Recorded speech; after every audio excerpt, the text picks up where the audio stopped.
Hey guys, it's Patrick from Port Trail Press, back with you. A little update on the 1943 Willys MB Jeep. Got some time this last week to work on a bunch of things and chased everything down. As I mentioned, I had the week off, which is why I got a beard going here. Anyway, managed to get the tub on yesterday, which I'm going to integrate the video in shortly here, but I wanted to do a quick walk around, show you where I am. I'm very excited. It's starting to look like a Jeep. So let me give you a quick walk around, and as I said, I'll integrate the video of us getting the tub on, which was kind of funny, but here we go. So here you go. You can see we're going to do a little walk around. I got the tub on. After we installed the tub, I installed all of the various pads. In this case, it's a felt pad that goes on here. This is an early Type 1 ACM tub. You see I got the screws are in. They're not tightened down yet because I still need to adjust, but we're going to walk around a little bit here. You see everything is all sitting down nicely on the frame. There's a couple bolts, you can see those in there that are not installed yet. We've got to drill some holes there because I had to repair that area.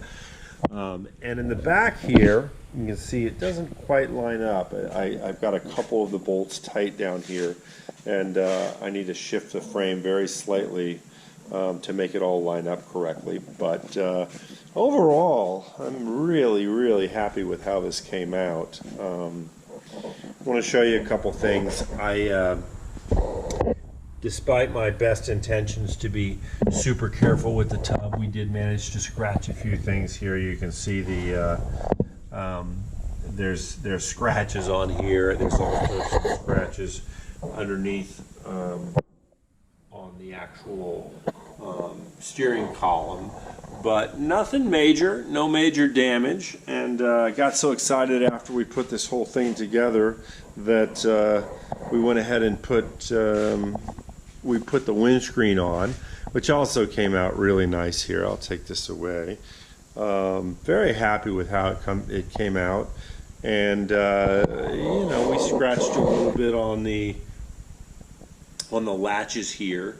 And you can see that there's some paint areas that need to be touched up. There's a little bit of primer that shows through down there in the bottom. So I got to do a little bit of love on that. But overall, the Jeep looks fantastic, I think. I'm very proud of it. It's been a lot of work, as all you guys know. I'm going to show you one other area. I've got to do some touch up in the paint back here.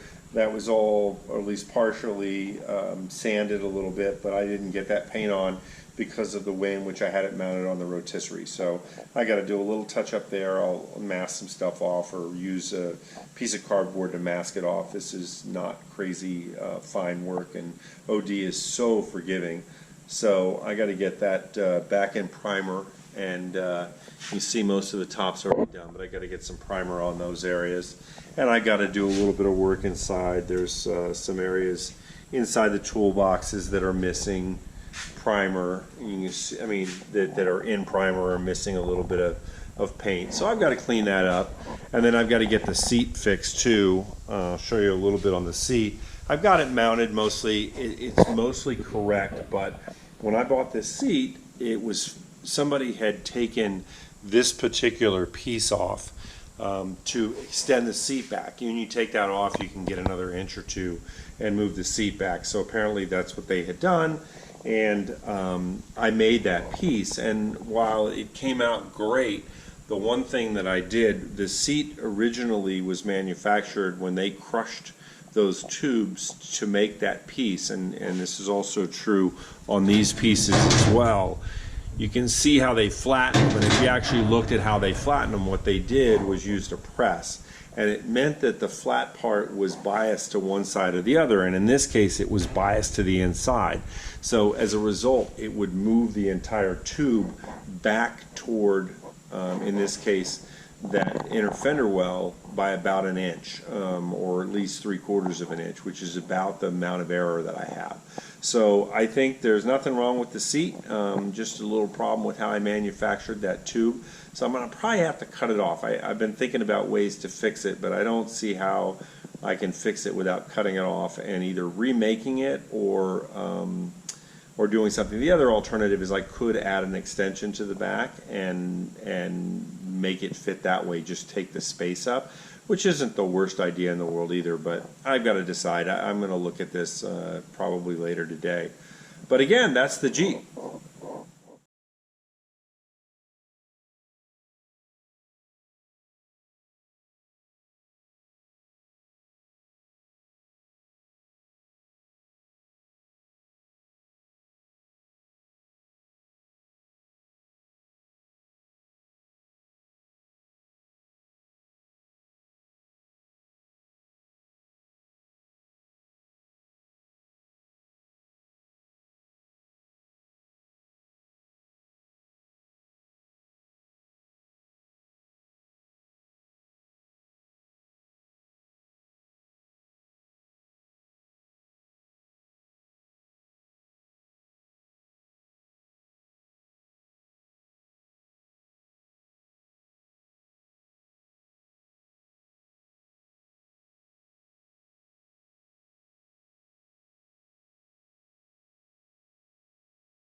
I just grab the grab handles like this. We're going to slide the whole thing forward a little bit.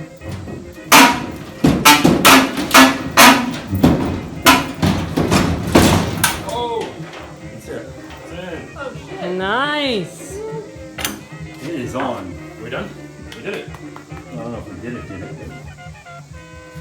Wow. Sick. But like this thing up here, it's like spot on. Okay, where am I? Yeah. Right there, bam. Oh, go ahead and listen to this all the way out. Yeah. That's how you know you're in a Huh? good place. It's like on.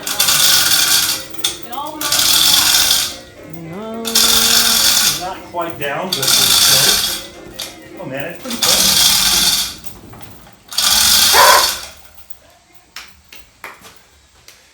Sorry if I'm grumpy. It's hard, it's stressful. All right, guys, thanks for tuning in. Now, stay tuned. I'm going to be shooting more videos. I think I mentioned before, I got a couple new people that I'm trying out. I lost my videographer to NASCAR, which was great for him, not so good for me.